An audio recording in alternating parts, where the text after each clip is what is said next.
Hey y'all, so today I'm about to start on a new project. I am making a wig, a custom wig for a client. Here is her hair. I'm about to open it up and show you guys what it looks like.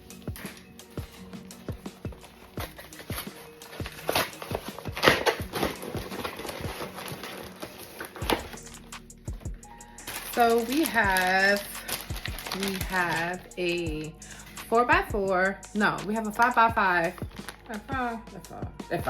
We got a 5x5 closure, and we have 2 bundles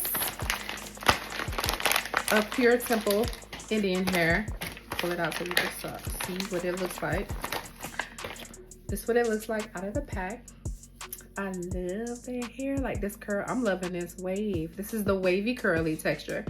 And I love this wave even now before I even start manipulating it. But what we're going to do today is we are going to color this hair because she does not want it blonde, but she does not want it natural black either. So I'm about to start the process of coloring this hair.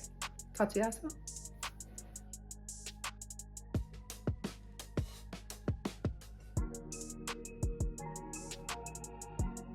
She's already come in for her pre-consultation for me to do her consult and to make the mold of her head.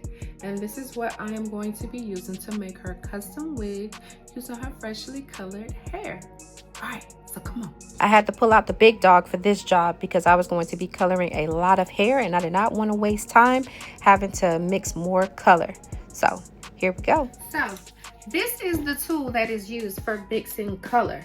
And I got about 10 ounces worth of color that I have to blend up. I am not going to be sitting there doing this foolishness. So I am very glad that my friend put me on this product that I ordered that came with a cute little pink and black drill. What I am going to do is bust this thing open.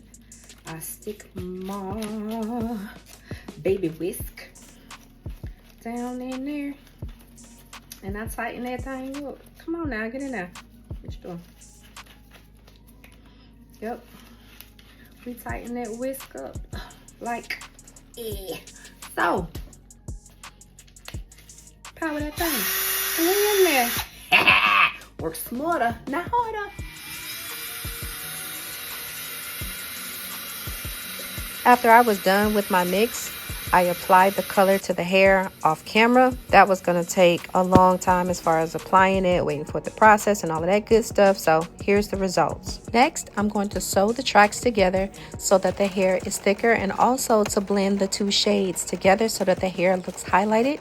It'll give it more depth between the darker shades and the lighter shades, but it's going to look more natural, more like the hair has been sun-kissed when put together on the wig. It's going to fall beautifully. Nothing's going to stand out, and the colors won't look like they're separated when I cut the hair. What you see on the tracks, that white film, that is the hair color that did not adequately remove from the hair during the shampoo after the color application. So what I typically do whenever I make a wig is, even though I wash the hair before I make the unit, I shampoo the hair a second time to make sure the hair is nice and clean.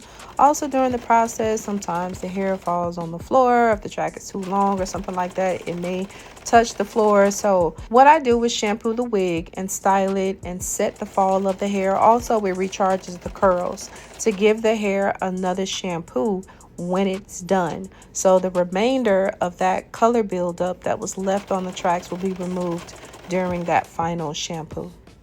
So here's the final results. This is the final look. It looks absolutely beautiful on her after the cut, and she loved it. Thank you for watching another Health and Hair production. Be sure to like, subscribe, and comment. Visit us at shophealthandhair.com and check out more content like this on YouTube at Health and Hair.